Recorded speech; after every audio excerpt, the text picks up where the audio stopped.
Welcome to the Gaming Coop, the best space to talk about video games. Let's introduce today's players. Player 1 is prepared to be folded. It is Gabe. Hi, Gabe. Hooray. Player 2, whams, bams, and thanks you, ma'am. It's Anthony. Hey. Player 3 is a fiery redhead from a dragon-guarded castle, surrounded by hot boiling lava. But don't let that cool you off. He's a loaded pistol who likes pina coladas and getting caught in the rain. Yours for the rescuing, Princess Chris. That's me. That was my intro. All right, player 4 loves a good competition and is real handy with a bow in every game they play. They're the cutest starred pigman you'll ever see. It's Kelsey. And player 5 is a real guy's guy and positively pops in pastel colors. Watch out, tortilla chips. This guy's dangerous. That's Walsh. That was a lot of peas.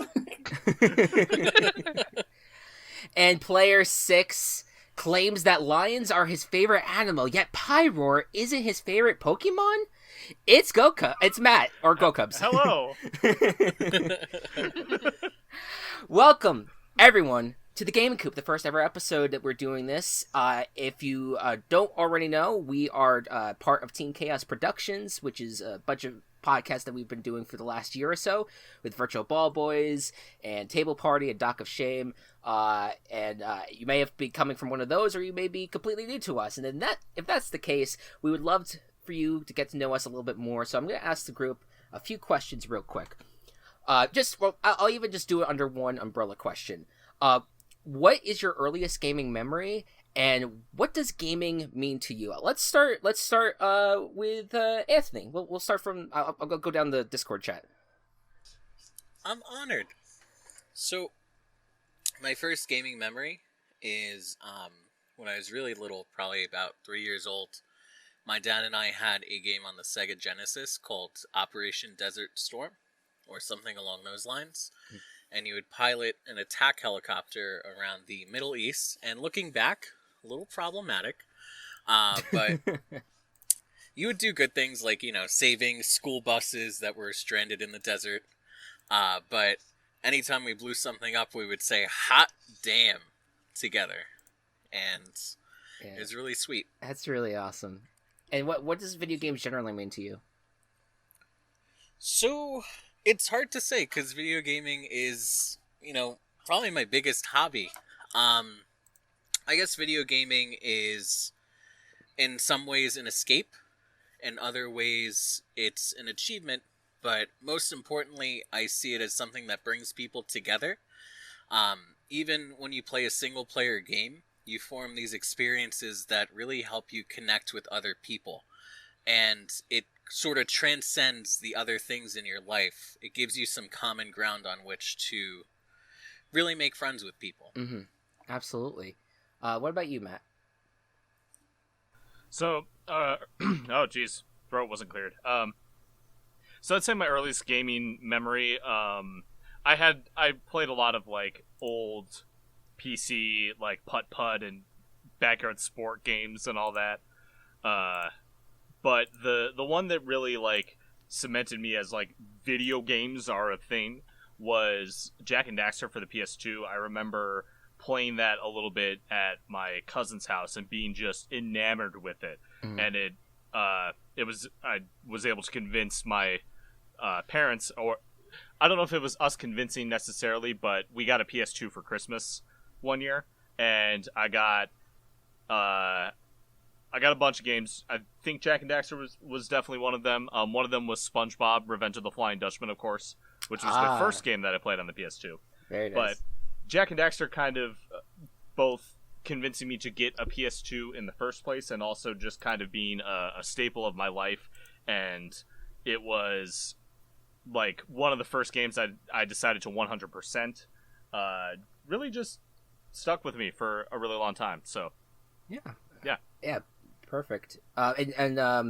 General, and did you answer in terms of what gaming generally means to you? Not the one that I wanted to give. So kind of the same as Anthony. I think that gaming is a big thing in terms of getting people together and allowing a lot of people to bond for it. I literally would not be here with the current set of people that I'm friends with had it not been for games. Both Gabe and I have been friends for a while, and we really bonded over games, and I would not know any of the rest of the people in this chat had it not been for games like My Sims Kingdom or Minecraft getting me in contact with Chris. So, absolutely. How about you, Gabe? My earliest gaming memory, it was whenever I used to visit my grandparents' house. I would also be playing on the Sega Genesis, and I'd play this little known game. It's pretty low key. It's called Sonic the Hedgehog. I don't know if I've heard about that before. Like, it just, I would never be able to get past Green Hill Zone because I was so bad. Like, but it was just the most fun I've had. Like one of the earliest, like, just fun memories I can remember. Like, and I can't remember most of my childhood, but like that's definitely like a standout. Yeah. And what about what about like what does gaming generally mean to you? What it means to me, well, kind of how both Anthony and Matt said, it's just a means of bringing people together and just to have fun. And I like to be very competitive when it comes to video gaming. Like, I used to play Smash competitively, and Super Smash Bros. And like, I would actually like make money from it, which was really cool. Sure. I also like to do some speedrunning sometimes. Mainly Shovel Knight, which is a game I know like the back of my hand, especially Plague of Shadows. But like for me, it's both with competition and bringing people together. Absolutely, man. What about Walsh? Okay, so I was thinking back to some of like the first games I ever played, and I genuinely had to think, and I think it might be Reader Rabbit, for like that you'd like just like throw a disc in your computer and just play some Reader Rabbit. Other than that, I've started as you guys were speaking, I started down a wormhole of trying to find it. I was also reminded of, I used to have this like, does anybody remember like Leapfrog or like Leap Pad? Where it would have like a stylus and you'd like click on it. It was something like that, except it was like a tablet with pictures on it, and you would play a SpongeBob episode on the TV, and it was connected to the tablet, and you would like tap on like mini games that were happening during the episode. It was wild. That's like technology I don't know if we even have now. Like it wasn't incredible. Good, but as good as it can be. And I think it came in a package. Cool. It was like one SpongeBob episode, one Dora episode, and then one like, I don't know, like Rocket Power. It was wild. Okay. that is insane. And then what generally what do video games mean to you? For me it's very much it's a language, and it's something that really brings people together. It's just that to me it's just like an amazing kind of interactive media that a lot of people can kind of find purchase in. Definitely. And Kelsey. So we're recapping what our earliest game memories are and then what video games mean to us, right? Yes. Okay. So for me, I had to like really reflect on my first gaming memories, because if you had asked me to come up with it like super quick, I didn't have time to think of it. I would have told you that it was my Game Boy Advance, or Game Boy SP actually, and all the games that I played on that. But when I really thought about it, technically my first gaming memory was the original Wolfenstein on the PC that my dad put me in front of when I was like way too young for it. Like, I explicitly remember shooting dogs like Oh, no. like having to get to Hitler, and like I have that memory. I was definitely too young. But beyond that, also, because I will always say that I'm not a PC gamer. I am more into like the mobile gaming or handheld stuff, or the consoles. But younger, it was Freddy the Fish and Pajama Sam Mm-hmm. and Where in the World is Carmen Sandiego, and then eventually like Roller Coaster Tycoon, and all those games. So it was definitely on the PC for all that time. And then it was my Game Boy SP, which I played the Hamtaro games and The Sims, Bustin' Out and Herbs, and Pokemon Pinball, Ruby Sapphire was like my jam. That was my favorite. Yeah. And then from there, the first big console that we had was the PS2. And this is all within like probably 3 or 4 years of each other. Like this is all like one after the other. We had gaming whiplash. Yeah, so that was kind of I remember like you being more, Chris, into like the GameCube. I don't remember being as into the GameCube. Sure. I was definitely more into the PlayStation. Mm. ATV, Off-Road Fury, Yes. SSX, Yep. American Idol. Mhm. Those were like my big. So that was all. I know that's a lot of things to say as my first gaming memory, but they really are in my brain, all crammed together as like my first. That was like gaming 1 memory. week of your lifetime. Yeah, essentially. like it really feels that way when I think about it. Yeah. So like that's why I gave you all. Yeah, that big old gaming information. binge. And then just Yeah. generally, what do video games and being able to play games mean to you? So I definitely was like a super casual gaming person. Like I would go to things occasionally, but that wasn't my main source of entertainment. But then when I met my fiance, that definitely like took a total spin because his entire world is video games. So I was introduced to a lot more that I became really familiar with and enjoyed much more. But for me, my biggest things that I enjoy playing with games, I like solitary gameplay. Like I don't like playing with people for the most part. I know that goes against everything that everybody has said. Like I'm the rogue participant at this point. That's okay. But I just don't like that as much when it comes to video games. So I'm much more of like an RPG FPS player. Mhm. And for me, it has to have really strong narrative and really beautiful graphics. Mhm. And those are like, because my biggest thing that I love is storytelling. And I feel like those two things are what tells a really good story. Mhm. So that is what's most important to me in my games and what I most enjoy in my games. Absolutely. I just poetry snapped to that. Yes, I heard. Thank you. I thought somebody's spine broke in 4 different places. Just all of a sudden, like just someone just bent in half while Or listening. somebody's to just furiously flipping a light. Just switch in the practicing corner. Nosferatu. Nosferatu. All right. I'll just. I mean, I think everyone pretty much touched on it. Kelsey actually pretty much embodied a lot of my early childhood memories. It was a lot Well, of. to be clear for the listeners, we are siblings. And Yeah. we grew up together. Yes. So a lot of our early memories. Yeah, overlap. that's part of the TCP lore, and I think we should add some more lore in just saying that the fiance you're referring to is Anthony, who is with us today. Hello. It's a family affair. Anthony, Need a this is Wikipedia page to yes, yeah. get this all straight. The Team Chaos Productions wiki has been like had like a bunch of stubs, and so I'm hoping that like that kind of gets fixed over time. And- I was Chad actually. and Gabe. Oh yeah, and I'm Go your ahead. father. Oh, I was I was gonna say you're my children from my first marriage, but that's fine. no, I was actually thinking the other day. I was like, "Damn it, I can't remember something from Table Party." God, I wish I was famous enough to just check the wiki. Yeah, right. Yeah, we'll get there. We'll get there one day. Yeah, welcome. I know that was a long intro and everything, but I felt like it was a good conversation to have. Oh wait, I didn't completely answer the question, but basically, yes, gaming is amazing, and I think what's so great about it is that it, like, what always gives me chills is watching people react to Banjo-Kazooie getting into Smash.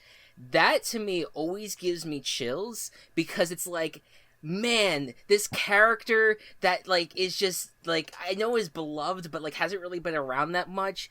Like, people lost their minds the moment that he got added to the roster, and I just like the joy that gaming brings people. It's so much different than any other media because of the fact that we are part of it. We can actually be part of it. We're not just viewers. We're actually involved in these games in some capacity.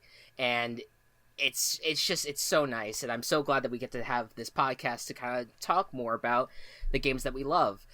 This is gonna be a monthly podcast, just because we have a lot of other projects that we're working on, a lot of real life stuff and also TCP stuff that we're gonna probably focus on more. But figured that every month or so we'd come together, just talk about what we've been playing, whether we love it. Or we just need to rant about it. Who knows? But this is the space for us to really talk about it, and I'm really excited to get into it. We have 6 games that we're going to touch on today, and I think all of them are going to be worth checking out. If you haven't seen any of these before, I would be surprised if you haven't seen all of them. But maybe it's just worth kind of exploring it with us. And with that, let's get to our first segment with Player 1. Gabe, tell us about Paper Mario Origami King. Well, let's do a bit of a background thing. Sure. It's only been until very recently that I've actually played any of the Paper Mario games.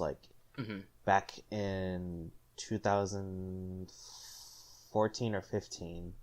I got Paper Mario for the N64 on the Wii U, and I know that's not the best port of it, but I thoroughly enjoyed what I played. I wasn't able to finish it because it was on the Wii U. I didn't really spend much time on it outside of playing Super Smash Brothers for it on the Wii U.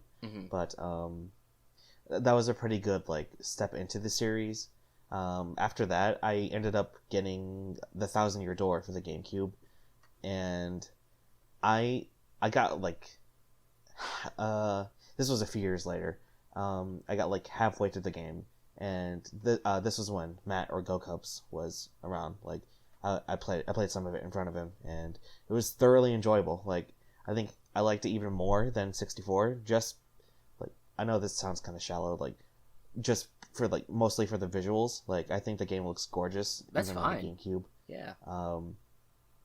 But I'm not knocking the 64 Paper Mario, but I prefer the more crisp, the crisp quality that all the sprites have in Thousand Year Door. But I never really got to finish either of them. Then I've only seen gameplay of Super Paper Mario and Color Splash. But I did end up getting Sticker Star for the 3DS, and after a day I dropped it because I was so I was not engaged at all. It was just so boring. A lot of people. It was just so boring, and yeah. I just could not commit myself to playing it. So I ended up selling it 2 weeks later, just to get back some money that I spent on it. I heard that Color Splash was better, but I still didn't end up getting it because the combat seemed more the same, and that really disinterested me. But up until the Origami King was announced 2 months ago, I was kind of oh, Paper Mario is kind of going downhill. But I got super, super excited when Origami King was announced because the combat actually looked like it was engaging. You would actually have to think, and I'm about a quarter of the way through the game, or a little bit more than that, and just based from that, I'm already having a blast. I'm just so much fun. Everything about the game. There are some things that I can nitpick about, but I'll save that for another time. Sure. But well, visually, the game is stunning. Even on the Switch, it's just gorgeous. Just gorgeous. All the paper stuff is just phenomenal. The score for the game, Jesus Christ, I love when actual bands play the soundtrack for a game. Super Mario 3D World is one of the most memorable video game soundtracks to me, just because of the live performances that they did. But so far all of the music is so memorable, and I haven't forgotten any of it. like the battle theme, just it's just so good. Can I just, and I don't want to like completely interject or whatever, but like I'm gonna do it anyway. But I think that, just to your point, I think that music, 'cause I know I said before that like narrative and the graphics are really important, but I swear that a game can be so low par on almost every other thing, and if it has a good soundtrack, I'm hooked. Like, I agree. I think that Yeah. that is such an important part of the atmosphere of a game to keep us in and want us to keep going and give us that whole ambiance that we're looking for to like transcend us into that world. So it makes me really excited to hear that that's something that's so good about this game. Yeah, and to echo that, like I would argue, and I could be very wrong here, but I just think it's either one of the best or the best soundtracks of a Switch exclusive that I've heard thus far. Like of all the games that have come out, it is. Every area you go in, it just comes to life so much more because of the fact of the music. And I like the level design's amazing. The art style of the game, just like they really doubled into like the art style of it.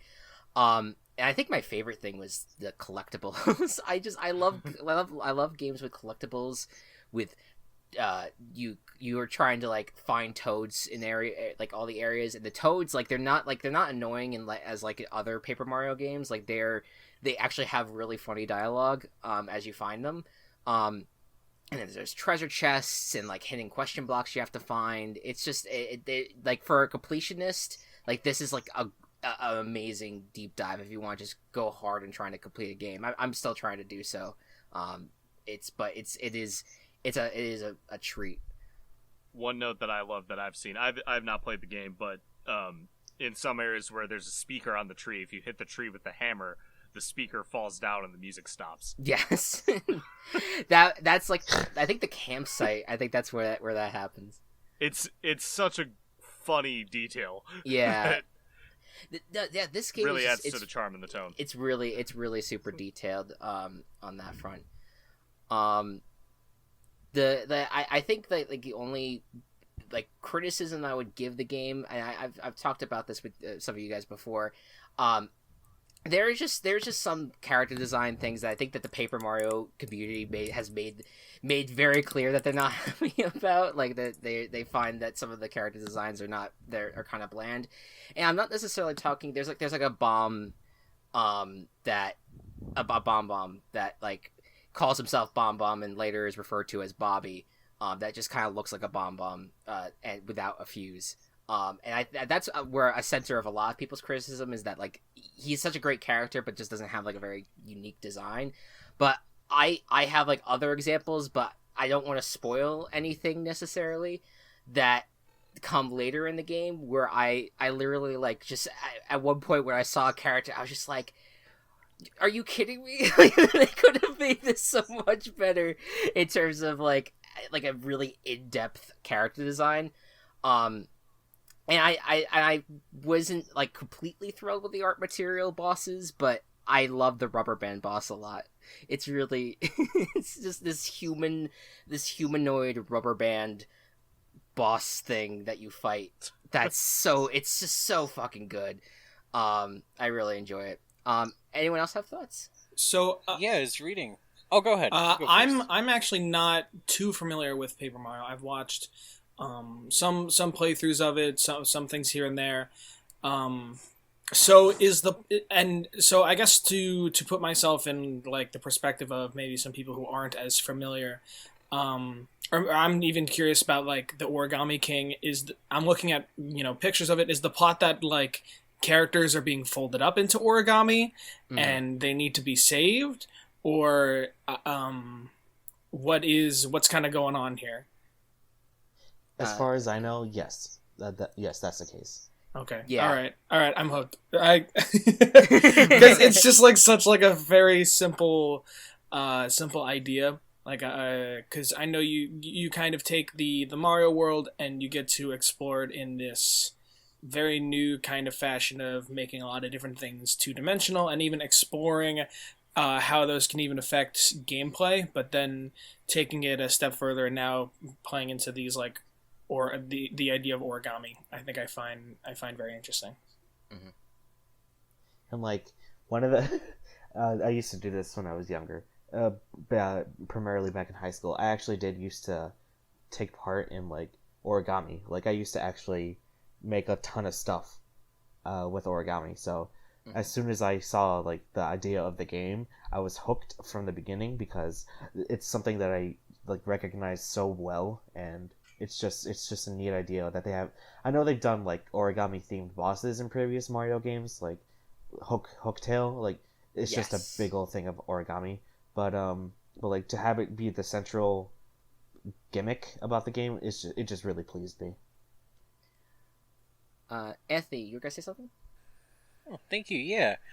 You're talking about the like office supply bosses, and I was reading about that, and apparently they're not allowed to create new characters in the Mario universe.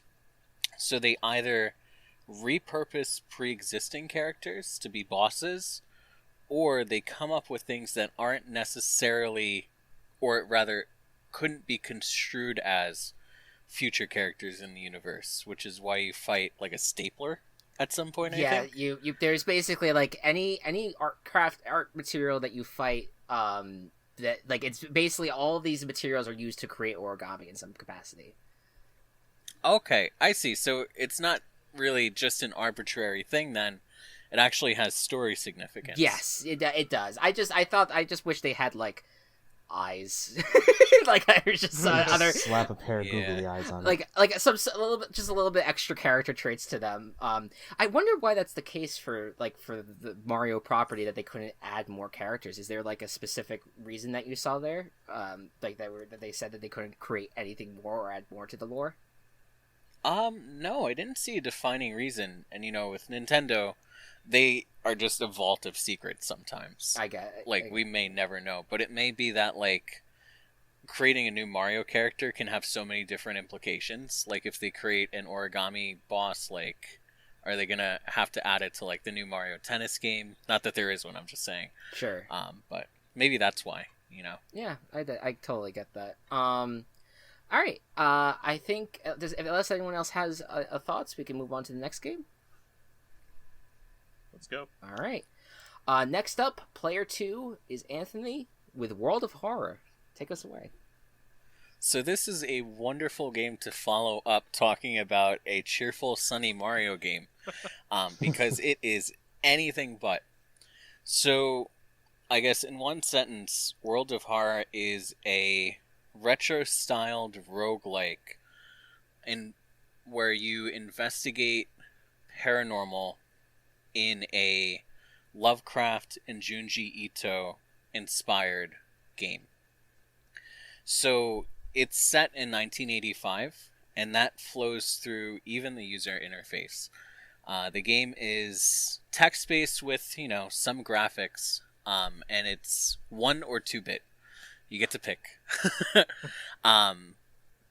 And every level, every enemy, everything in the game is lovingly drawn in this, like, pixel art style that really evokes all-time greats in horror manga. So, Junji Ito is known for body horror. So, in so many words, that's essentially where something is wrong with somebody's body. It's very revulsive. So, for instance, one of the enemies, you might be investigating a lead in a forest, and you hear a branch snap behind you, and you see a girl with worms crawling out of her eye socket. And if she attacks you in the game, there's a chance you may get infected with those worms. So it's all very interesting, and it's gross, but it's also this cosmic horror. And that's where the Lovecraft influence comes in. Because one of the roguelike elements is that there's a different old god returning to the world.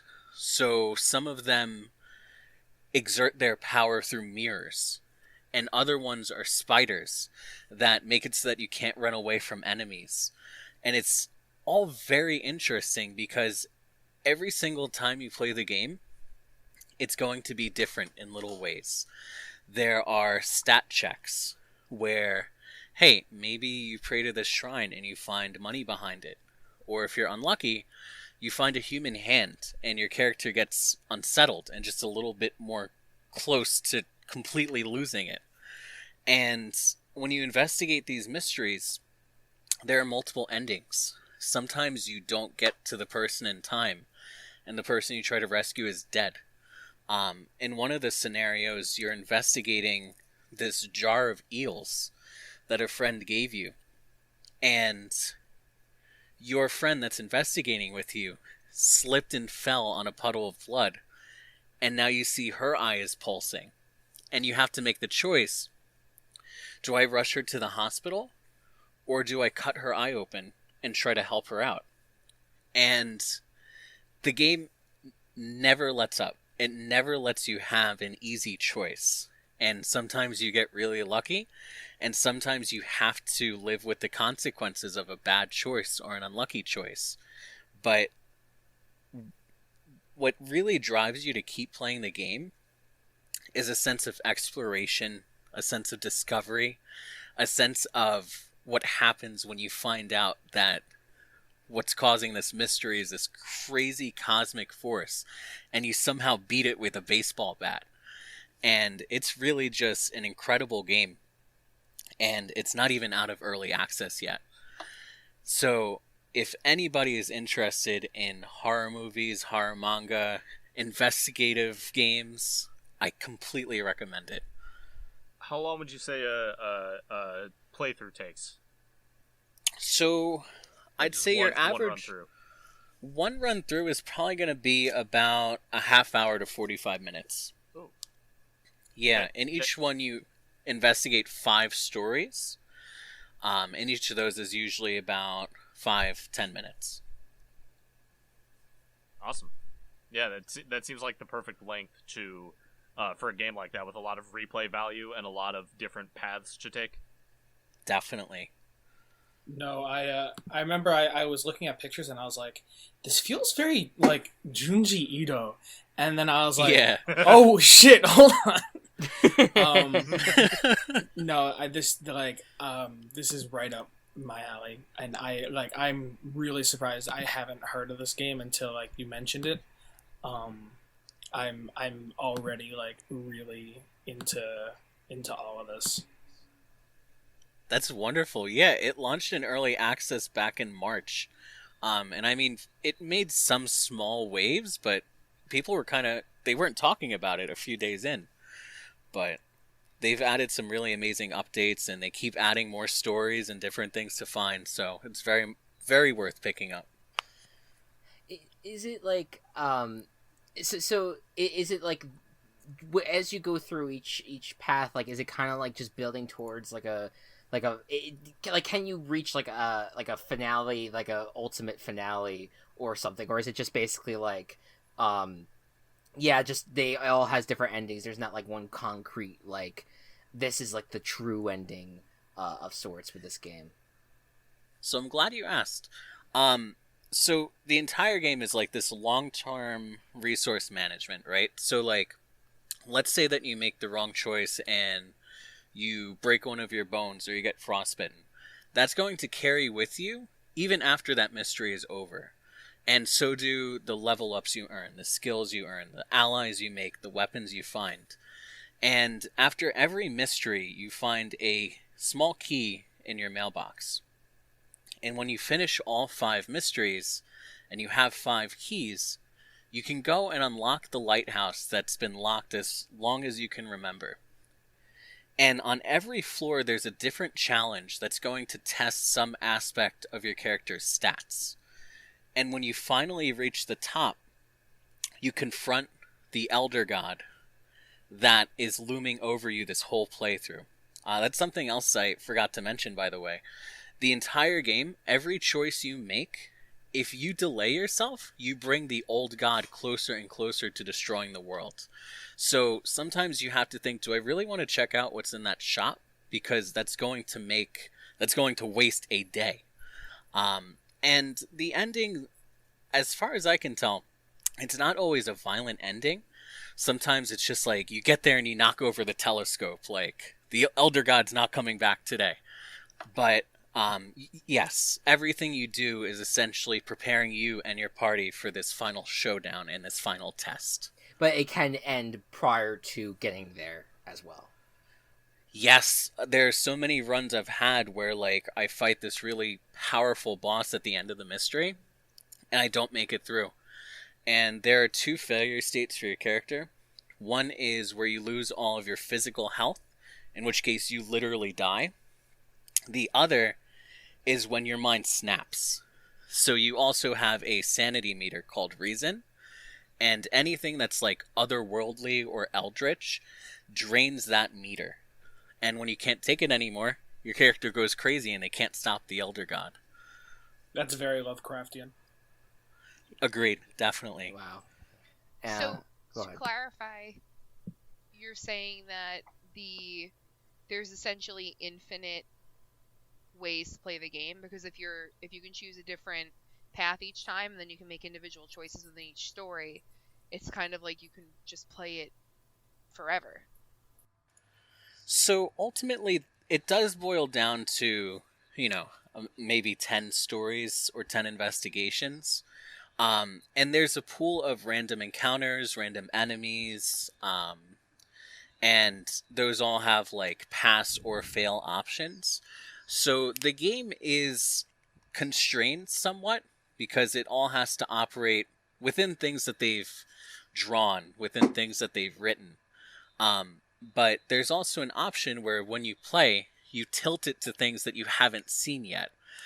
So it's not one of those games where you're necessarily going to be treading the same ground over and over. Any other thoughts on World of Horror from the group? It just... Oh, go ahead. No, for me, it was just like, this was out of... this one really interested me. Because it's... I'm very weird, where I'm very much a baby when it comes to horror movies, but I am very interested in the genre of horror. I'm interested in, like, creating horror, things like that.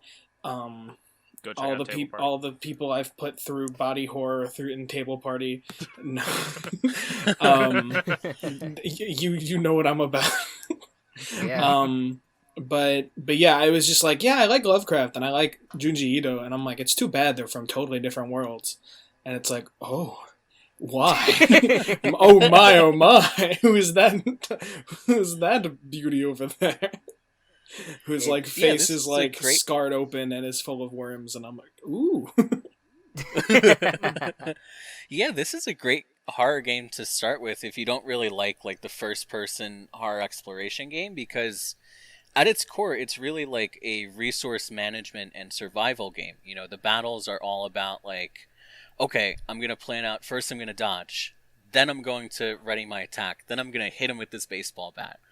You know, so it really lets you approach it with a more tactical mind, which opens it up to being scary in more meaningful and, I think, psychological ways.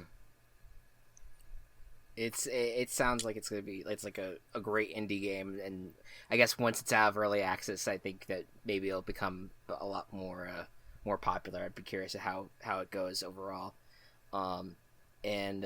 Yeah, if anyone else has additional thoughts, we can move forward to game number 3, which is my game. We're gonna continue on our body horror realm and talk about SpongeBob. And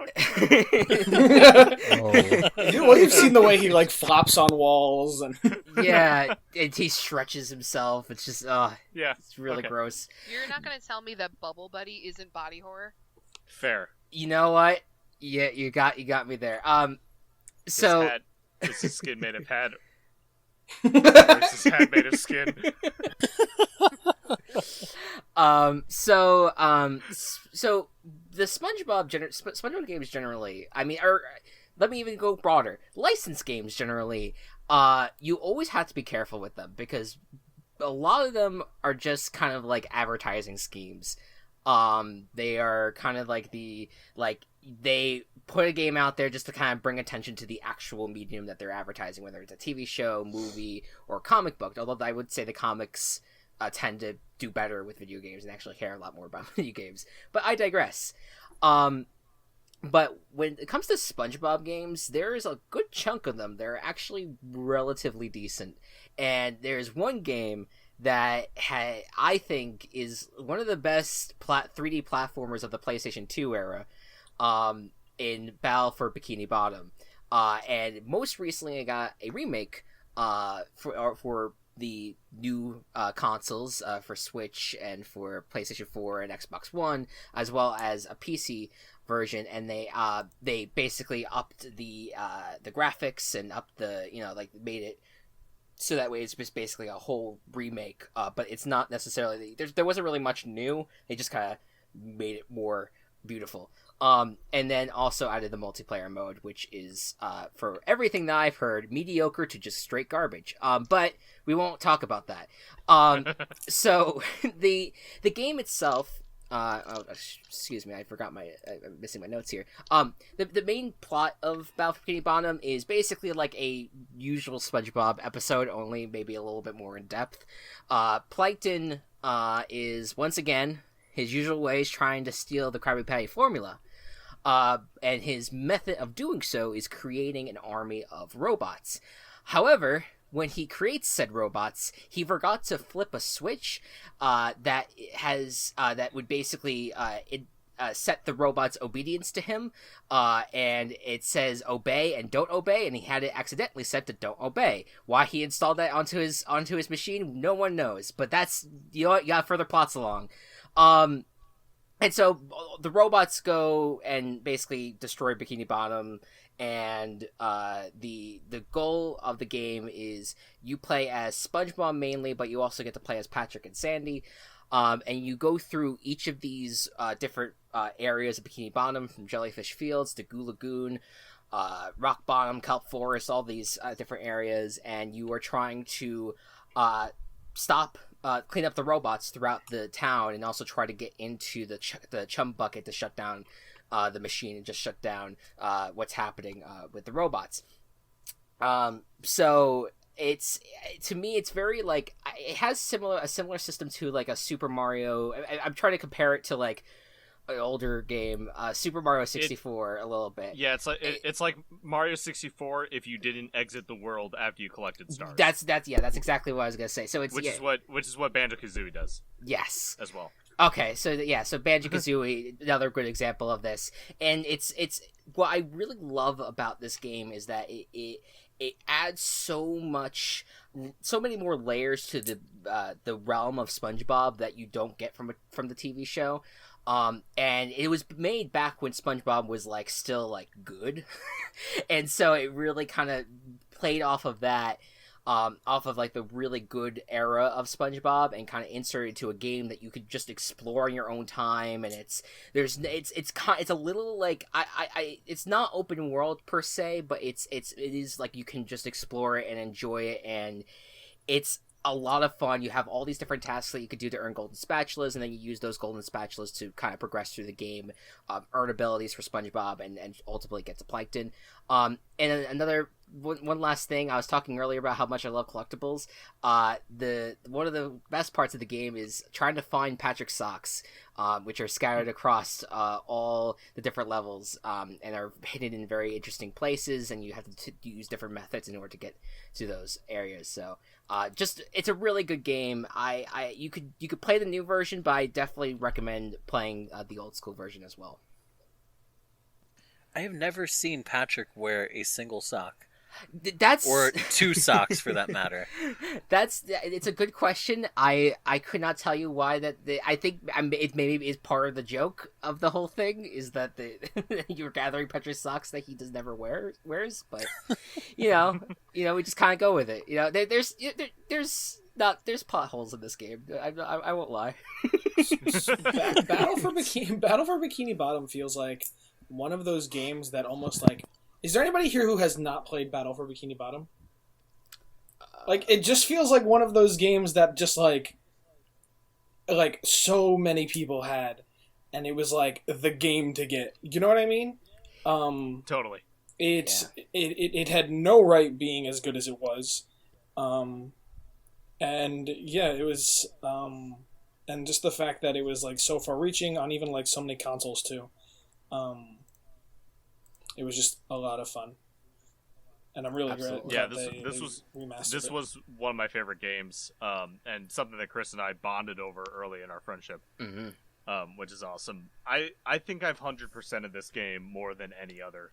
Maybe maybe Jack and Daxter I've done more, but I know this game inside and out. I was really excited for the remake that could have been better, but was still a good a good time, and I think is still a good way to experience the game. Definitely. It's funny that you mentioned Jack and Daxter, because I feel like it was very much part of that like mid-2000s PlayStation 2 platformer like revolution. That's one of my favorite eras of games. I agree. Just so many good games, like Ratchet and Clank too. One of my yeah. favorite series of all time. It was a very good blueprint for a game of that era, and I'm not surprised to see that it still survives to this day, and that people still wanted games like those remastered. Totally, I think it's a wonderful genre that we've seen a bit of a resurgence from with things like Hat in Time and Ukulele, even though that one wasn't as good as it could have been. And there's a great like Psychonauts 2, by the way, I forgot about that. Psychonauts as well, yeah. Yep. There's just a cool sense of adventure and challenge to your skills that can come from this game that don't really come from a lot of other game genres, and Battle for Bikini Bottom is one of the best, in my opinion. I don't, yeah, I know it's like, oh god, it's a SpongeBob game. I get it. I get why people might not want to play it, but like if you just enjoy a platformer of that era, even with its flaws here and there, it's such a polished game for being a licensed Nickelodeon game. It's so nice. It really is. It's great. It becomes even better if you're a fan of the show, which of course I was. Yeah. But and just going back to what you just said, Chris, when you were like, it's a SpongeBob game, that somebody would be like that, and made me quickly think of like, do you remember growing up and there would be kids that would be like, my parents don't let me watch SpongeBob, and it was always like, why? Yeah. Like it was so weird. So like I just said to myself, like, who wouldn't like a SpongeBob game? And then I remembered all those kids who grew up thinking that SpongeBob was like the devil incarnate, and that his show was evil, and that you couldn't watch it because, I don't know, he was a sinner. I don't know why people wouldn't be allowed to watch SpongeBob, but I just feel like there was some weird cult thing going on back then. I don't know. It's still happening, I guess, today. Happened with my game too, that I'm talking about today. Yeah. Oh, okay. It's there's but even like I think that there's some people who on the older side might like old. I'm talking like if we were all like kids. I'm talking like teenagers being like, oh, I'm too old for SpongeBob. Call of Duty is my Bible. Like they go like full on like it is. If you just I'm repeating myself, but like if you like SpongeBob, you'll love it. But it is, even as a game itself, it's still very good, and the characters are fun. There's some iconic lines from it that I very much hold near and dear to my heart. Don't ask questions you aren't prepared to know the answers to. Yes, that that they took out of Rehydrated, which I'm pissed off about. Did they really? Yeah, I didn't realize that. Why? I don't know. That's it. That is there is some. Yeah, if I had to say like the remake real quick, like they took out the ability to like replay bosses, and they like you could replay the like there at the end of the game you could play it in like a SpongeBob arena, and they took that ability away for you to replay that as well. There is just some weird things that like you're like, that's a weird hill to die on for the remake. I think it's I think it's a product of a little bit. It was a little bit rushed, and there were some things that they just didn't think to take into account. Probably. But it's a big speedrunning game though. People love both It versions is. in the speedrunning community. Yeah, both games can be beaten in under an hour. There you go. Wow. Now go ahead. Go ahead. Oh no. Finish your thought, please. I was just gonna say that that it is like when people saw that it come up on GDQ for the first time like a few years ago or whatever it was. I remember people being like, "What is this game doing here?" And then people watched it and they're like, "Oh, how good it was." Go ahead. It is an amazing game to speedrun. Yeah. I follow the world record holder, and I watch his runs every once in a while, and it is insane the level of shit you're able to do in this type of speedrun. Definitely, absolutely. Are we swearing in this podcast? I've already done so. Like, Okay. No, Yes, no, we are. Matt, I swear to fucking God, if you curse on this podcast, go. You're gonna say something, Anthony? Is poop a curse? Yes. All right. It depends on what I had for dinner. I wanted to say, I heard about them restoring some cut content from the original game. Is that right? So there was some hype around that, and the big thing that they redid was Robo Squidward, which was a boss that was going to be in the original game, but never got there. They restored it and made it the boss of the multiplayer mode. And again, I've heard mediocre to garbage things about it. It is a rush of enemies with no real end goal. You just kill a bunch of the robots. Gotcha.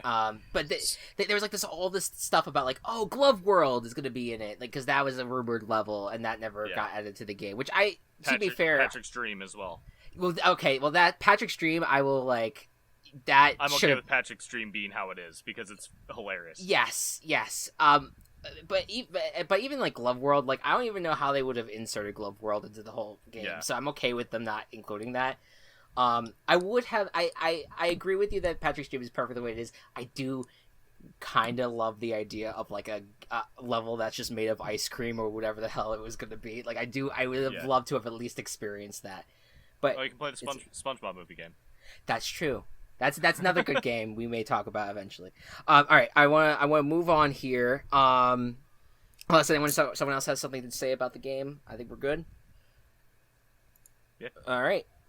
We have, before we move on to our next game, we have a quick little mid podcast game that Mr. Walsh pitched to me, and I said yes. So, what do you got? okay, Walsh? guys. Okay, so I scoured Yahoo for in the games and recreation section, very specifically to find the best video game questions I could find. So I have 3 right here that I'm going to ask you guys first, so that I can get your opinions on them. And then we can, and then I can share possibly some of the answers that I found entertaining. Are we ready? Okay, let's do it. Okay, hold on. Let me just pull up this first one. Okay, are we ready? Yes. Okay. This question right here is coming from Anonymous. It says, "Is playing Grand Theft Audio I've already fucked up. I've already fucked up. Is playing? You know what? If it was actually audio, I would not have switched. Wouldn't have fucking blinked. Is playing Grand Theft Auto a sin? Discuss. Sure, but sins are not necessarily sins are overrated. Let's just put it that way. All right, let's go through them. Is it greedy to play Grand Theft Auto? Yes. You steal other people's cars, so yes. Yes. Gluttonous. Is it gluttonous at all? Yes. Yeah, I would say so. Okay. Sloth? You're slacking Yes. off on other things. Yes. So yes. Wrath. There's a lot of violence in the game, so yeah. Yeah. Envy. No. Actually, I want that guy's car. He has a nicer car. I'm gonna steal his car. Yeah, that's Okay, there you go. That's definitely envy's in there. Which what's the Pride? Is it prideful? Yes, for like some like criminal organizations wanting to hold up a standard of being criminals. Okay, and then is it? Do you experience lust playing the game? Yes. Okay, so yes. Wow, I feel like Chris came in with a really strong answer on that last one. Yes. I'm so confused. You can hurt people in Grand Theft Auto? All I do is obey the traffic Have I laws. been playing it the wrong way? I've just been driving around. It's just so pretty. I just I stop at all the red lights and I put on my turn signal. Now, if you want to Have talk my about own a car, violent my car. game in that category, it's Homer's Hit and Run. Oh yes, the Simpsons hit and run. Hit Yes, and Run. That's violent. that's just a bad, a very bad, game for kids. It's just you can't, you put them in front of it for 5 seconds and they're scarred for life. Jesus will leave their body. Just It's literally a felony. just to play the game. Here was my favorite answer on Yahoo questions. No, but I'm pretty sure it's a sin to have a child out of wedlock. But here you are, thanks to your sinful single mother. Holy fucking shit! Guys, I guess we're cursing on the show. All right, Wow. Okay. next one. All right, next one. All right. This one's a doozy. This one is also from Anonymous. I'm glad I'm getting a second Wow, question. there's out so of many questions. Yeah. Okay. Video games riot your brain. They say you can't deal with the real world. Is this true? My dad said we can't get them. They are devil's toys. Update. I'm the only one that still rides a BMX and plays football and runs track. All my friends have video game systems. We just moved here. My dad says games are cell phones. Old school family. Games are cell phones. Old school families. I'm gonna put that on my gravestone. So guys, do video games riot your brain?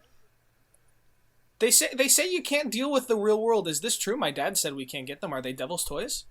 Okay, are you just Are rereading these lyrics? I feel like Yes. these are song lyrics. Do it like a Fall Out Boy song? It sounds like a Fall Out Boy song.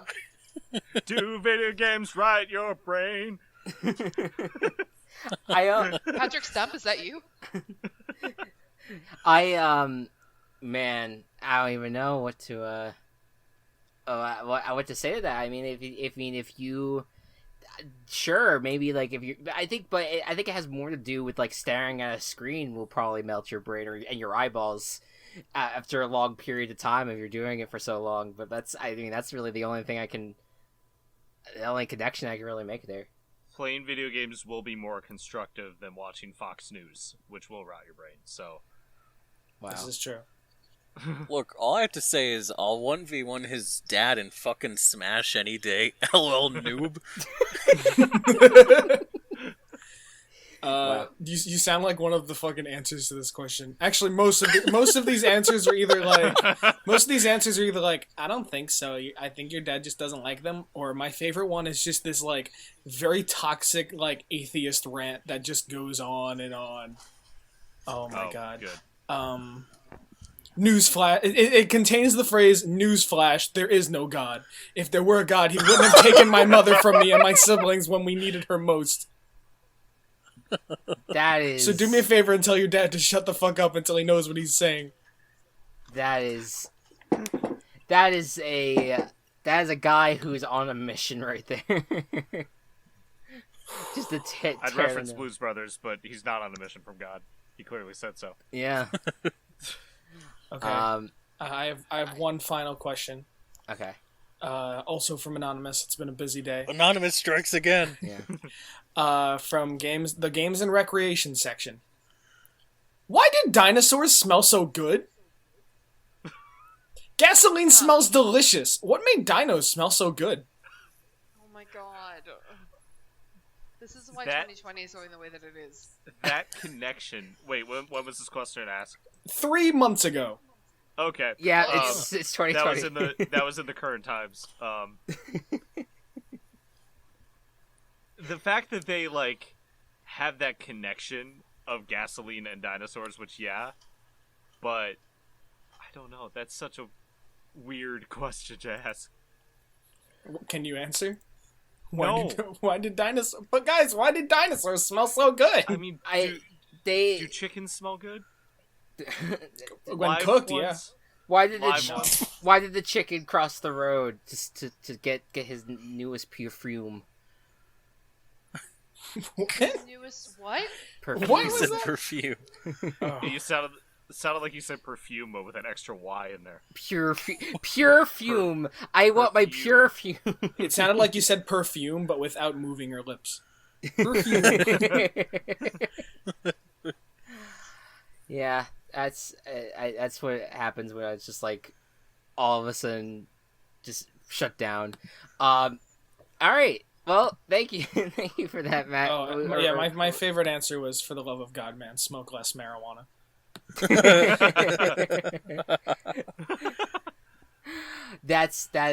I think that's what was happening there, because is he even is he at a museum right now or 3 months ago? Because that would be problematic. You shouldn't be there right now, or at least if you are, wear a damn mask. Don't do that. Yeah. How did dinosaurs smell? Do we even know if they had noses? Ooh. Guys, I gotta cut this short. I gotta go. It was nice being here. What if dinosaurs just had big flappy elephant ears? We'd have no idea. There's no bones in them. You're right. No bones. All right. Let's move forward here. Player 4, Kelsey, tell us about the old man's journey. Oh, it's my turn already? Yes. Yeah. Okay, cool. Okay, so The Old Man's Journey is an adventure game that is by, I think it's an indie designer. Broken Rules is who developed and published it. I don't know any other games by them. I am simply highlighting it because this is one of the most gorgeous games I have ever played. It is an adventure game where you follow an old man on his journey, hence Old Man's Journey, but you are essentially manipulating the terrain in order to get him to his next point. And so it's delivered almost in like chapters. I think that there's, I want to say anywhere from 12 to 18 chapters. I don't remember the exact number. I found the game because I had just gotten a Nintendo Switch delivered while I was in the middle of recovering from COVID-19. And I was looking at different games that were available. And Old Man's Journey, while it came to mobile and PC in 2017, had gotten released for the Switch and PS4 in 2018. And I just found it in the store to pull it up. And it is pretty short. I don't remember exactly how long the gameplay is, but I was able to finish it within I want to say I maybe spent 8 to 10 hours on the game, maybe, if that. But the crux of the game is it is extremely narrative forward, in that you are taking this old man on a journey, that you're starting with him at a certain point and you need to get him to his destination, but along the way you are reflecting and unlocking memories of his that tell you the journey that he had gone on to get to this point. And so it's kind of, there's two journeys going on, but it's you learn about who this man is, why he's here, what he's going to, why it's important, but you only learn those things as you get him through each level or chapter by manipulating the landscape. So it's kind of like puzzle and problem solving also, but I would definitely call it an adventure game. The actual design of the game is a work of art. It is one of the most gorgeous games I've ever played. It is just every single little ounce of object in the scene has its own gorgeous texture and color, and everything is just stunning. I don't know how else to say it. It's just visually stunning.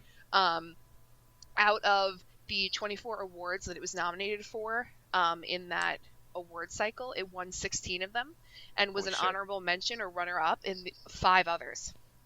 And its average Metacritic score is about 78 out of 100.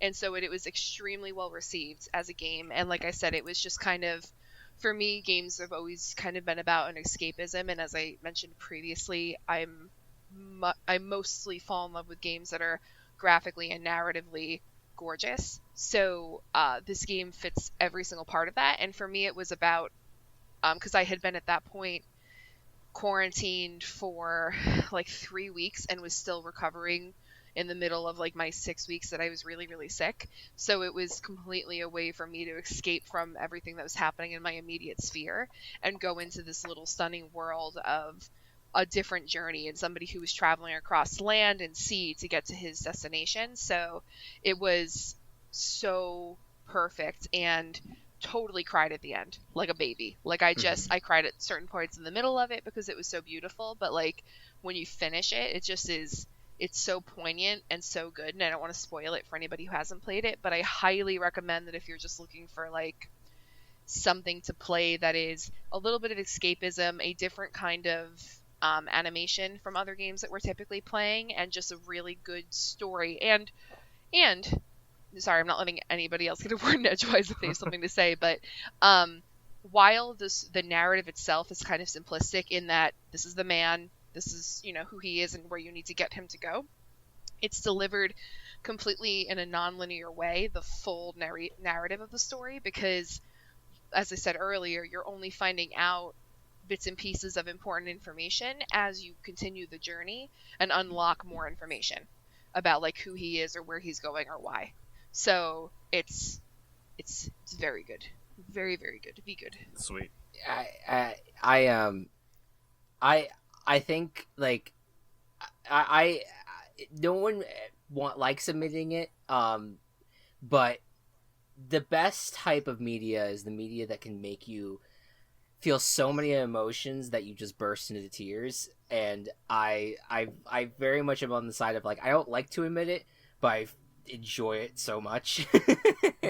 And I have always really, really, really loved when a piece of art has moved me to tears. Yeah. Like, same. I love finding something that I can feel so deeply about that I cry. Yeah. Like, I'm not somebody who's, like, I don't know, I think it's weird when people are like, I don't cry. I'm like, well, then you're not finding the right stuff.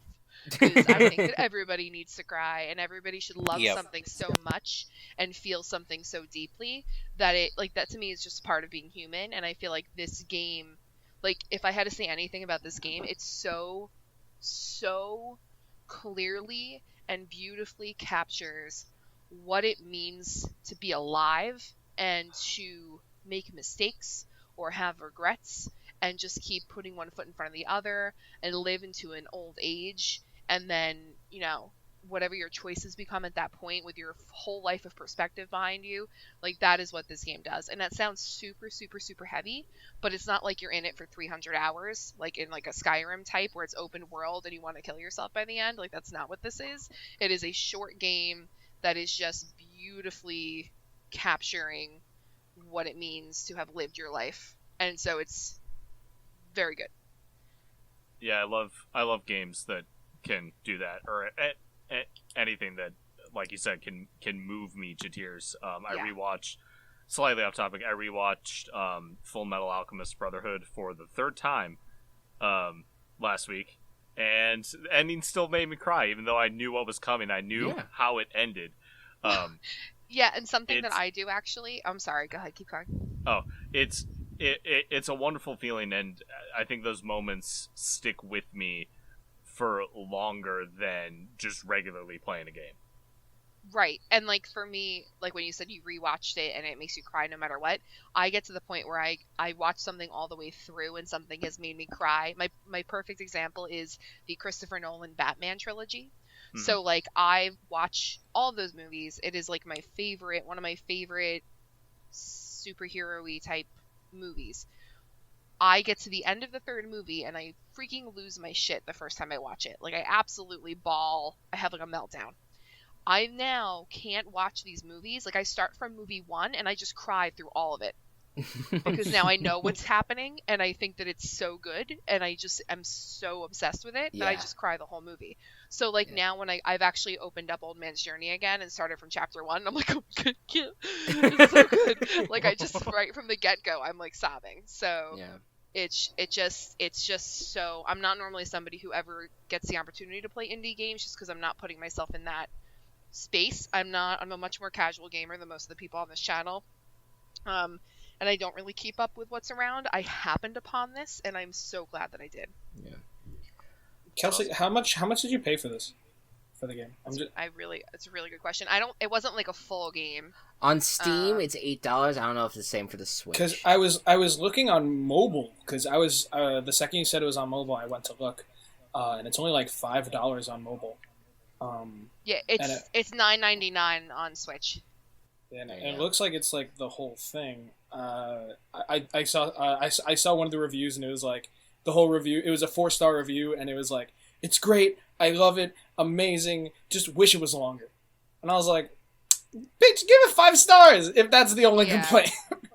I do agree to an extent, only because I kind of ended up being able to predict pretty early on where I thought it was going to end up. I was only a little bit off by the end, and I felt like it absolutely could have been longer, only because I loved it so much. But like, I don't agree that should have been a 4-star rating. Then I wish it could have been like a 20 million star rating, and oh my god, please make a sequel, or bring in new stories that you can like add in that we can.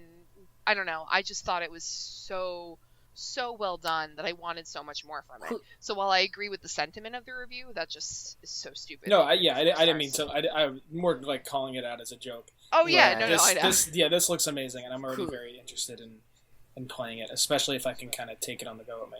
Right. Real quick. What's the puzzles like in the game?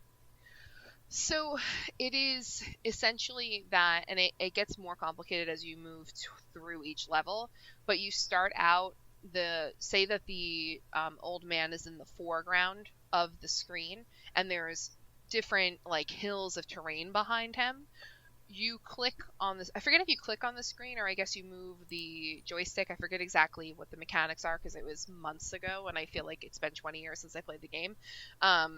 But you can move the character, but at a certain point you're realizing that you can't get him to like where he needs to get to in the screen, and then you're prompted to take a hill, and you can actually like drag it down so that he can step on the hill, and then drag the hill back up so that he can then get to the next platform. So you're manipulating the landscape in a way that requires you to have the forethought of, because you can't move any of the landscape that he's currently standing on.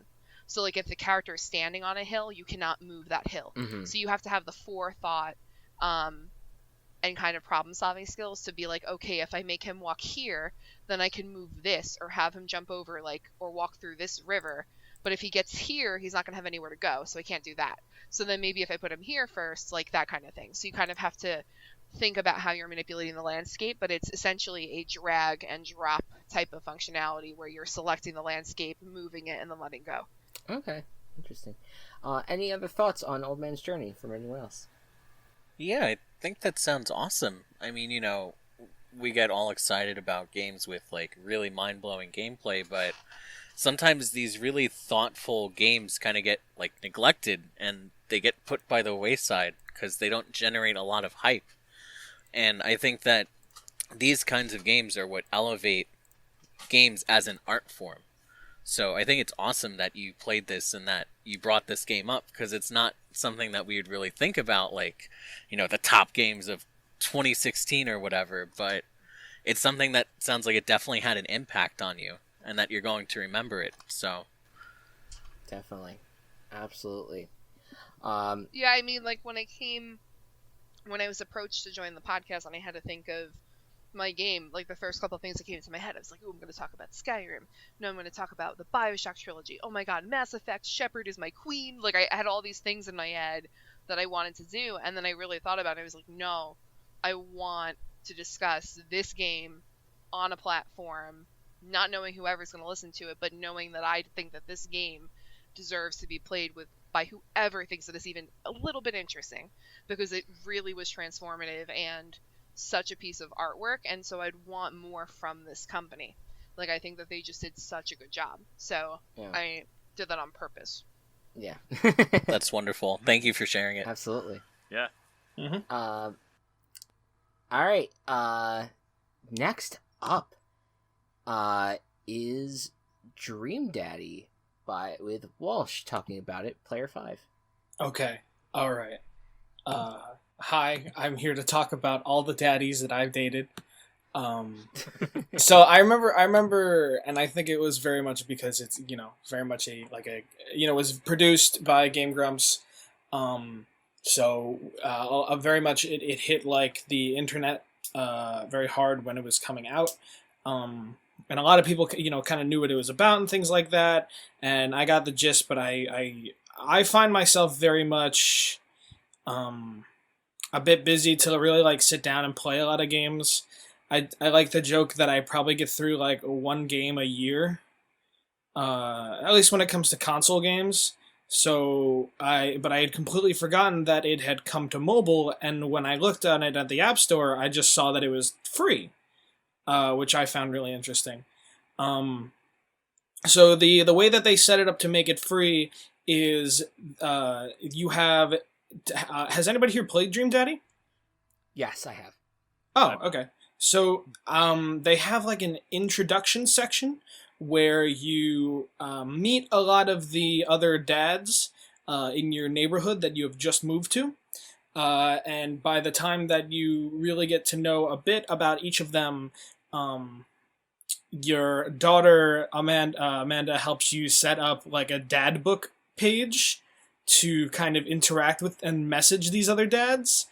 And you, if you like want to explore any of like and really date a dad, it really takes like 3 dates to really get going.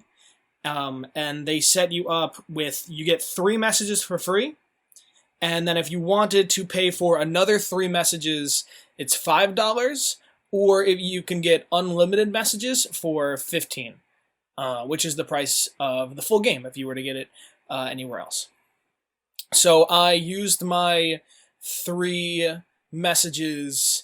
Originally, I was gonna go for Matt because I thought, because Matt's the hottest one. That's not like Matt. Matt And is that's the hottest name. Yes. Although it's spelled with 1 T. Yeah, that pisses me off. Never mind, I take it back. Yeah. He's the barista. Like he's a doormat? Or Yes. a bath mat? Yeah, spelled like that. I was like, Yeah. I that was the one thing that's stopping me. I was like, a little hipster here, huh? But he definitely, I think like out of all of them, he has that kind of, I guess, hipster vibe. He runs a coffee shop. He's a single father, with his daughter. Oh my god, I'm trying to remember. Starts with a C. If you look up Dream Daddy on Google Images, the 4th image in is him getting high. It's I don't know what the internet. Yeah, his daughter Carmencita. What did you Google? Matt Dream Daddy? I just did Matt Dream Daddy. But anyway, sorry. Continue what you were. But yeah, saying. it is. Looks like somebody's like, I guess like thumbnail that they made. But I ended up going after Damien, the one that dresses like a goth vampire. Just cause. And that was a lot of fun. That was a lot more fun than I expected it to be. I've found myself very attached to a lot of mobile games that can keep me very entertained. So the fact that it was a game that, was just a lot of reading initially, I was a little like, and then they sucked me in. And I probably finished the Damien's full story with like the 3 messages in probably like 2 hours. But then there is, of course, like a bunch of replay value going through all the 7 different dads. Cool. But yeah, and then if you complete one daddy, then you get like 1 more free message. But it wasn't even like that intro's actually, it probably took me more like 3 hours, because that intro sequence was like a full hour of gameplay, and then even between those dates, there's a whole lot of other story that goes on in between. And it wasn't like, I didn't necessarily feel like I was disappointing too many other dads, and it all still felt like I still loved all of the characters despite like a lot of the choices that I picked. I think the only nitpicks I might have was I wish there was more like character selection options, as I found I love the style of the game, and I really like the character designs for all of the NPCs, but when you design your character, there are just like, I just don't like a lot of like the character options for like eyes and nose and mouth. I found feel that with a lot of character creators, that they just like the end result that you get it doesn't feel quite right. Yeah, it could be. Yeah, that was what I initially felt. It felt like they were like, "Oh, we'll add, options for like Dan and Aaron. Like, look, it's Aaron's hair, and look, it's Danny's hair, and then we'll add like some other ones." That like weren't too bad. I think the ones that really got me though was like the eyes, where almost all of the eyes looked like just like a little like weird and like tired and shady, or like straight up like crazy. Do you guys normally find that you spend a lot of time in character creation if you're given a lot of options? Yes. Yep. Yeah. But Okay, I would much rather like spend like a full amount of time in character creation making something I'm happy with than being like, there's just no good option here. Yeah. So like that is the running joke with Anthony and I, is that he, like, if I have put 500 hours into Skyrim, at least 200 of them have been in character creation. Like, I am obsessed with building my characters, and he makes fun of me so hard. It's like Skyrim has a great creator too, so like I don't blame you. It's like I'm at the end credits and I'm like, oh man, can't believe what a good playthrough. And Kelsey's like selecting her character's tattoo, and she's like, what? Yeah, pretty much. So I don't know if it would be like beneficial to me to have a character menu where I have very few options, and I'm going to be pissed about my ultimate character, because that is a black hole for me. You'll actually get to play the game. Right, exactly. Like, I'll actually play Dream Daddy. Which I have to say that because I did the thing and I went to Google Images and I started looking at the various daddies, there's a lot of fan art out there for this game. Oh, I can imagine. Yeah. Oh, yes. Like, a lot. So I played through it, and I think I also went for Matt. I did a Let's Play of it back when I used to do YouTube. But I liked the game, and what I appreciated was that, like, because it's the Game Grumps and that it's literally a dating simulator about dads, like, you think, like, okay, this is just gonna be one big joke, but it wasn't. There was some really genuinely good character building that they were doing for a dating simulator, and they weren't making a joke about these relationships that were being built. These are all single dads that are just trying to live their lives, and you got that. It was not just like them trying to get into a romantic, trying to break through romantically, but they're also trying to take care of their daughters, and you as a character also experience that with your daughter as well. Yeah, no, there's straight up scenes where it's just like, oh god, what's like the right position? Like, what should I do as a parent right now for my daughter? Yeah, and you bond with a lot of these other dads with like, parenting is like hard, but like we just want to be good dads. Mm-hmm. Do they have sons, or they all have daughters? No. Some of them have sons. Some of them have daughters. I think most of them are younger than your daughter. Some of them have like multiple kids. Some of them only have one. But yeah, that's the case with quite a few of them. I think two of them have sons. Actually, the path I took, I didn't even find out one of the other one's kids. And I'm actually really considering dropping $15 on this game. It might be worth it just to see kind of like, it's especially because like it's such a well written game. I paid full price for it when it came out, but it is a very like articulately, like, really wonderful like writing or like script reading experience. That's really that's not the right way to put that, but you understand what I mean by that. No, yeah, it's just it's very nice, and I enjoyed that thoroughly.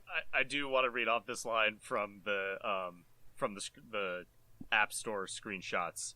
That is. Oh my god, I took screenshots while I was playing. Sometimes the butts are more symbolic. Sometimes the butts are metaphors. Sometimes art is about the butts they don't draw. Yeah, that was great. Yeah. Yeah. But did you get to the mini games? Because I thought there was like mini games. Yeah. Oh my god, the mini game. I hit a mini game and it scared the shit out of me because I didn't expect there to be a mini game out of fucking nowhere, and it was a timed mini game, and I was like, oh shit. There's like mini games for like each of the dads that you deal with, and it's genuinely like it changes the game a little bit, but like just temporarily. But like it is really cool that they give you like it's much more than just like reading text and selecting the right options for that text. Like you there is some points where you get to like it's mainly during dates that this happens. It's really it's a really great game. Yeah, I just shared some screenshots that I took. Some of my favorites was actually you can see my character in the bottom left. That really looks like you. Holy shit! I don't know why. I think like the eyes are a little crackhead-ish. Yeah. But other than and the like hair I said, could be a little like longer. Well, thank no, you. I'm kidding. I'm sorry.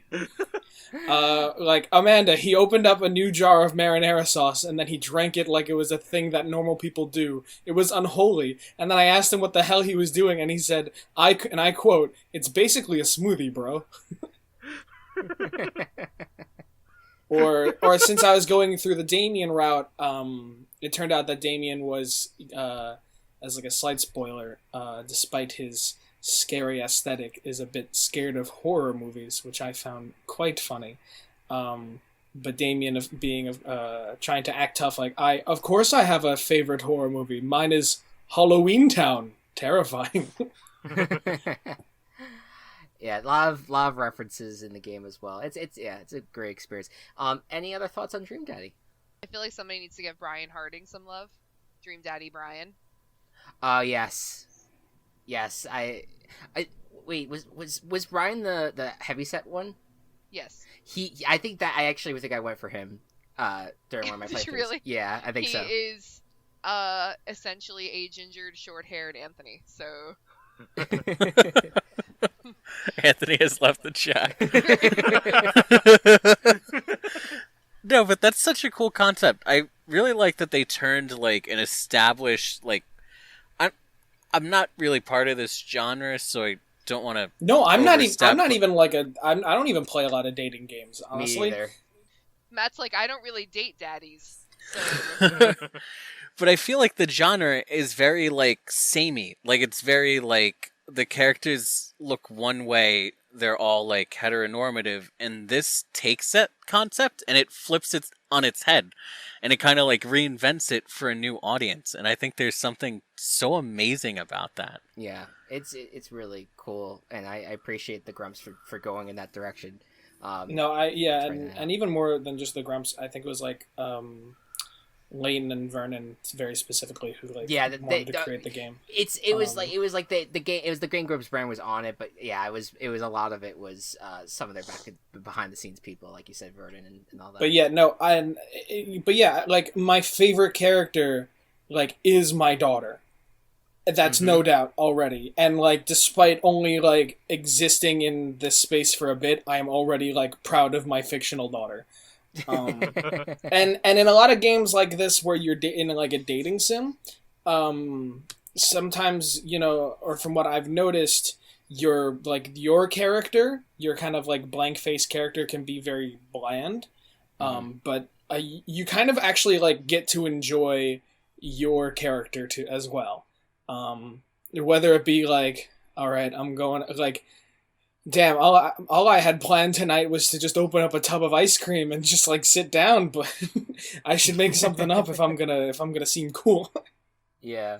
But yeah, all of the characters are just like really interesting to me. And the fact that there are so many options And I think the only other nitpick was like I was like already ready at the beginning, like I want to make more choices, but it really isn't until like it's less like it's less choose your own ending-y and more kind of like sit along for the ride, which is fine. Because it's more like, instead of it being like, you know, like, do you want to end up with this person or that person based on your choices right now? It's more like, all right, I'm going to choose to explore this person, and then I should make choices along the way that would be my best, like the best result for the date, because I like that person. Gotcha. I Yeah. have to say that while I have heard of this game, I had absolutely no idea that it was related to Game Grumps. And not that I follow Game Grumps really, and like I really only know about them through you guys. But I think that's really interesting. Like I was really excited when I heard that just now. I was like, it is from who? They Yeah. did what? Like I didn't know this was them at all. Yeah, like I said, it was a lot more like the people behind the scenes. But I think like Aaron drew some of the characters. I think, I'm pretty sure Aaron also voices the blonde one. yes, and Dan voices a character in there as well. I think Barry, Yeah, Dan, who was with them at the time, voiced the character. Ross, I think, voiced the character. Yeah, Dan voiced Richard, who's like the kind of brooding, mysterious one. Mm-hmm. Erika Ishii voiced Amanda, who's the daughter. And yeah, I know Barry, I think, voiced Brian, like you guys said, the shorter-haired, gingered Anthony. Yes. But yeah, if you guys are at all interested, like I was saying, it's just like free on the App Store, just sitting there, and you can like date your daddy for free, like if there is one you're already interested in. But yeah. Perfect. All right. With that, last game of the night, we're gonna talk some Pokemon, specifically Gen 5. Matt, take it away. So the reason I did Gen 5 was because I replayed Pokemon Black and Pokemon White 2, which are just those two specific versions that I have. Black and White, and then their direct sequels, Black and White 2, for the DS, are honestly legitimately some of my favorite games of all time. I usually count Pokemon Black as like my favorite, specifically, but after replaying both of them within the past week and a half or so, this was kind of just the most fun I've had playing through a Pokemon game again in a long time. It's weird going back to old Pokemon games because there's a lot of quality of life changes that have been introduced in newer generations, especially with Sword and Shield. Sword and Shield are some of the friendliest Pokemon games in terms of what you're able to do, and not all of those features were in Black and White. So just replaying those has been a really fun time. I beat White 2 yesterday, and just really loved it. Some context for Pokemon, rather, because other than Gabe, no one really in here is a huge Pokemon fan. I think Anthony played some early games.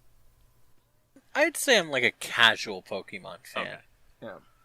Gabe and I are really hardcore fans, just for context, for listeners.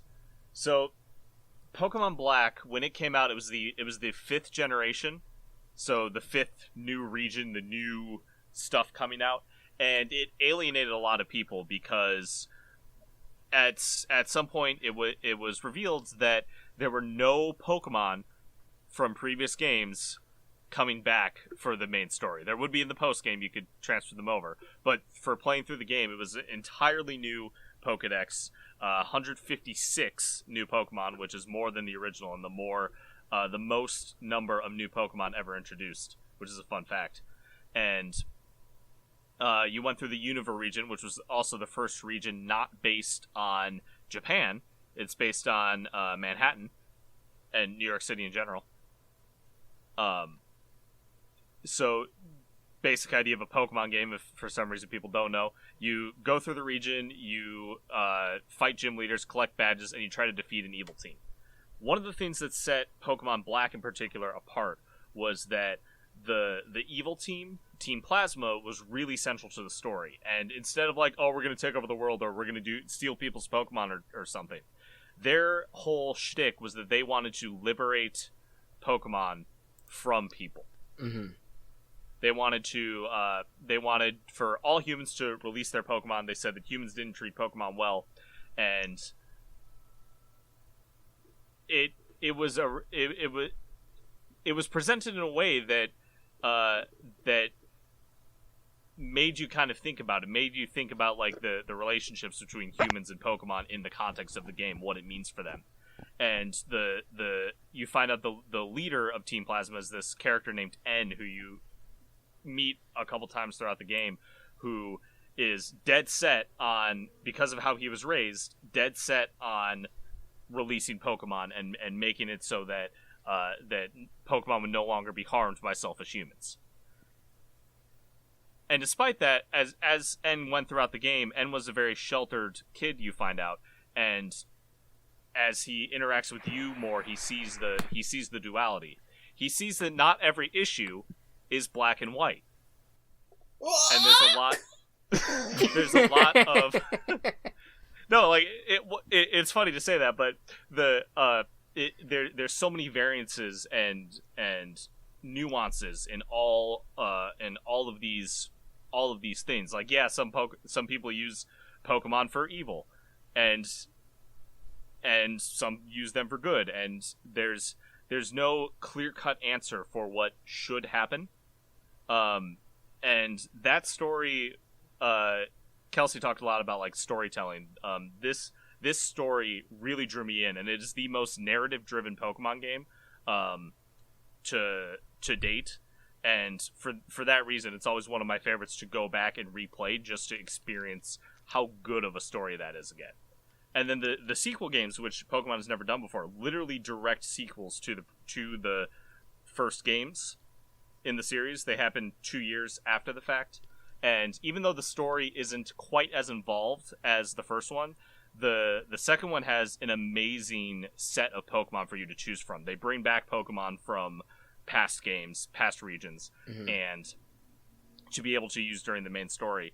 And the specific selection that they brought back, combined with the Gen 5 Unova Pokemon, make my favorite Pokedex in the entire series is in Black and White 2. There's just so many good options to choose from. It was actually called really Black and White 2? Pokemon Black 2 and Pokemon White 2, yes. Huh. Okay. I for whatever reason I was thinking like, oh, they must have renamed it, but I didn't know. I didn't know it was just wow, that's interesting. Okay. Yeah. So I wanted to say the teams that I played through with, just because they were some great teams, and I got to use a couple familiar Pokemon and a lot of new Pokemon. So when I played through Black, I was able to use Emboar, Seismitoad, Scolipede, Cofagrigus, Chinchino, and Ferrothorn. And then in White 2, I used Samurott, Lucario, Umbreon, Darmanitan, Galvantula, and Gliscor. And the challenge of team building and making a really balanced team is something that I like to do in single-player Pokemon games a lot. I've kind of been dominating this, so does anyone else have any other thoughts or questions? I wanted to let you give your spiel on that. There's for those who I as someone who is completely does not know Pokemon whatsoever, I do enjoy a good story. But for those of you who have played Pokemon or even have played this game, like, what's your thoughts on something like this, where about a very a Pokemon game that is more narratively driven than in other games? I think it's something they sometimes struggle with. I feel like a lot of the Pokemon games that I've played haven't really had like strong narratives, you know? Yeah. It's like, you want to become a champion, so go out there and do it, you know? So it's interesting to hear that Black and White had a strong narrative, because when I played them, I didn't really like catch on to them. And then when they came out with Black 2 and White 2, I was like, yeah, look, it's so shallow that they don't even give it a new name, you know? So it was really interesting to hear you share that. And it's like, it's also not the first time that I've heard it, I feel like if I'm ever going to go back and maybe give another Pokemon game another chance, I think that's going to have to be the one. I would definitely agree, especially if you're looking for a good narrative. Black and White are the best at that, and there's they're the most story involved. Sun and Moon are pretty story involved, but the story in Black is better, and there's way less cutscenes in Black than there is Sun and Moon. But yeah, I wholeheartedly recommend it. I also think it's great for if you haven't played Pokemon in a while, because you're not gonna be able to use things that you're familiar with. You can't use your Arcanine or your Charizard. It's all new stuff. That, it's weird saying new because that it was a decade ago, but it's for the game. When the game came out, it was all new Pokemon that that you're able to use. That's awesome. I guess my question for you guys is, or for, at least for you, Go Cubs, is, the Pokemon, like for me, I always find that the Pokemon there's always like the iconic Pokemon of every single one of these games, or each generation. What were the Pokemon that maybe most people fell in love with and maybe reached the mainstream? Was there? I know you mentioned Lucario, because I just know, okay, Lucario is from Smash. What did like? I know that you said the reaction back then was controversial, but like, with having all these new Pokemon, have they gotten the respect that they deserved later now, and gotten the recognition of it? It's funny you say that, because one of the criticisms was the Pokemon from the game, and I love a lot of Unova's Pokemon. Everyone pointed to the ice cream cone Pokemon and said, Game Freak's running out of ideas. Because there's an ice cream that becomes, like, it's a little cone that becomes a bigger single scoop cone that then becomes a double scoop cone. It's an ice type. Yeah. And everyone's like, Game Freak's running out of ideas. It's stupid. And there's bitch, shut up! I love that. But like, yeah, no, it's great. No, it's great. But that was the general reaction at the time. Yeah. There was also it's just a trash Pokemon, literally made out of trash. Trubbish and Garbodor are trash Pokemon. So that was another argument, that there were a lot of Pokemon designs that kind of got infamous just because of how bad they looked to the general populace. But I don't think that at least in most Pokemon circles, that narrative isn't around anymore, which is good. Mm-hmm. I would say the most common Pokemon that got really popular were Excadrill, because it was a beast in competitive Pokemon. It's this like mole thing that has a drill on its head and drills on its arms. It's really cool. And then Zoroark, which is a black fox Pokemon. It's a trophy in Smash Bros. Not a fighter though. This one you've probably seen. I'll link an image of it. Sure. Okay. Yeah, I was just kind of curious, because I feel like every new installment of Pokemon nowadays, I do recognize that now. But I always, for just standing on the outside, Pokemon fans seem to be more upset with the game the more games come out, and like, I get it. Like, I mean, I think I think everyone there is like this little bit of it, maybe it's entitlement or whatever it is that Pokemon fans or generally gaming fans have when the new installment of like a popular game series comes out, because they think, okay, this one's gonna be bigger and better, but like they also expect everything to remain the same. And they also simultaneously want Game Freak to take more time on Pokemon games and also want to come out every year. Right. So it's like, I guess my takeaway from it is that like there seems to be a lot of these like replayable Pokemon games all of the Pokemon games seem to be very replayable. So like, if people are really itching for anything, like they can go find a Pokemon game that kind of works for them. Yeah, and there are so many ways to play through Pokemon games. You can use Pokemon you've never used before. I did that with these playthroughs, and I loved it. I loved using these Pokemon and trying to find new strategies to do it with. And even Pokemon I've used before. I've used Umbreon tons of times because it's one of my all-time favorites. And I used it in a little bit different of a way this time, and it won me the game. It won me the champion battle as a result. So, and you can do challenge runs, you can do Nuzlocke, you can play the game through without using any items. You can play the game through with only using items and not using the Pokemon Center at all. Any other thoughts on Pokemon Gen 5? Gabe, you being the other Pokemon fan in here, what are your thoughts? They're good. They're good. Yeah. It's fair. Yeah, I can't sing my praises about it enough. I think it's the best that Pokemon has ever been, and I've loved all the games that have come out, but there's just something special about Gen 5 that I keep coming back to and keep enjoying every time that I experience it. Absolutely, and